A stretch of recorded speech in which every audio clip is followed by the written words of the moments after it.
दोस्तों, इन नन्ही नन्ही कहानियों में छिपी हुई है जीवन की एक झलक, जिनमें छिपी हुई है हमारी संस्कृति और हमारी खोती जा रही मिट्टी की सोंधी सोंधी महक। आइए सुनते हैं आज की शिक्षाप्रद कहानी। नाम है सबसे कीमती तोहफा। मोहन काका डाक विभाग के कर्मचारी थे। बरसों से वे माधोपुर और आसपास के गांव में चिट्ठियां बांटने का काम करते थे। एक दिन उन्हें एक चिट्ठी मिली। पता माधोपुर के करीब का ही था, लेकिन आज से पहले उन्होंने उस पते पर कोई चिट्ठी नहीं पहुंचाई थी। रोज की तरह आज भी उन्होंने अपना थैला उठाया और चिट्ठियां बांटने निकल पड़े। सारी चिट्ठियां बांटने के बाद वे उस नए पते की ओर बढ़ने लगे। दरवाजे पर पहुंचकर उन्होंने आवाज़ दी, पोस्टमैन। अंदर से किसी लड़की की आवाज़ आई, काका वहीं दरवाजे के नीचे से चिट्ठी डाल दीजिए। अजीब लड़की है, मैं इतनी दूर से चिट्ठी लेकर आ सकता हूँ और ये महारानी दरवाजे तक भी नहीं आ सकती। काका ने मन ही मन सोचा। बाहर आइए, रजिस्ट्री आई है, हस्ताक्षर करने से तभी मिलेगी। काका खींचते हुए बोले। अच्छा, अभी आई, अंदर से आवाज़ आई। काका इंतज़ार करने लगे, पर जब 2 मिनट के बाद भी कोई नहीं आया तो उनके सब्र का बांध टूटने लगा। यही एक काम नहीं है मेरे पास, जल्दी करिए, और भी चिट्ठियाँ पहुँचानी हैं। और ऐसा कहकर वो ज़ोर से दरवाज़ा पीटने लगे। कुछ देर बाद ही दरवाज़ा खुल गया। सामने का दृश्य देखकर काका चौंक गए। एक 12-13 साल की लड़की थी, जिसके दोनों पैर कटे हुए थे। उन्हें अपनी अधीरता पर शर्मिंदगी हो रही थी।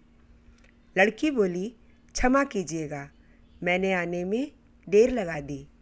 बताइए, कहाँ करने हैं हस्ताक्षर?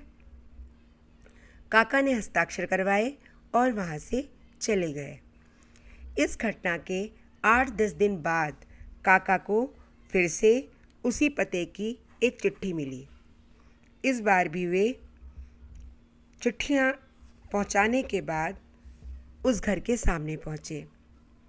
चिट्ठी आई है और इस बार हस्ताक्षर की ज़रूरत भी नहीं है, नीचे से डाल दूँ? काका बोले। अरे नहीं नहीं, रुकिए, मैं अभी आई, लड़की भीतर से चिल्लाई। कुछ देर के बाद दरवाज़ा खुला। लड़की के हाथ में गिफ्ट पैकिंग किए हुए एक डिब्बा था। काका लाइए मेरी चिट्ठी और लीजिए अपना तोहफा, लड़की मुस्कुराते हुए बोली। अरे इसकी क्या ज़रूरत है बेटा? काका संकोचवश उपहार लेते हुए बोले। लड़की बोली, बस ऐसे ही काका, आप इसे ले जाइए और घर पर जाकर ही खोलिएगा। काका डिब्बा लेकर घर की ओर बढ़ चले, लेकिन उन्हें समझ में नहीं आ रहा था कि आखिर इस डिब्बे में क्या होगा। घर पहुंचते ही उन्होंने डिब्बा खोला और तोहफा देखते ही उनकी आंखों से आंसू बहने लगे। डिब्बे में एक जोड़ी चप्पलें थीं। काका बरसों से नंगे पांव चिट्ठियां बांटा करते थे, लेकिन आज तक किसी ने इस ओर ध्यान नहीं दिया था। ये उनके जीवन का सबसे कीमती तोहफा था। कलेजे से चप्पल लगाए हुए वे रोने लग गए। उनके मन में बार बार एक ही विचार आ रहा था कि बच्ची ने उन्हें चप्पलें तो दे दी, पर वे उसको पैर कहाँ से ला कर देंगे। इस कहानी से हमें ये शिक्षा मिलती है कि दोस्तों, संवेदनशीलता और आत्मीयता ये एक बहुत बड़ा मानवीय गुण है। दूसरों के दुख को देखना और उसे महसूस करना और उसे कम करने का प्रयास करना बहुत ही महान काम है। जिस बच्ची के खुद के पैर ना हो और उसका दूसरों के पैरों के प्रति संवेदनशील होना हमें एक बहुत बड़ा संदेश देता है। आइए हम भी अपने समाज, अपने आसपास और अपने यार मित्रों सभी के प्रति संवेदनशील बने। आइए हम भी किसी के नंगे पाँव की चप्पलें बने और दुख से भरी हुई इस दुनिया में कुछ खुशियाँ फैलाएं। तो दोस्तों, कैसी लगी हमारी आज की कहानी ज़रूर बताइएगा।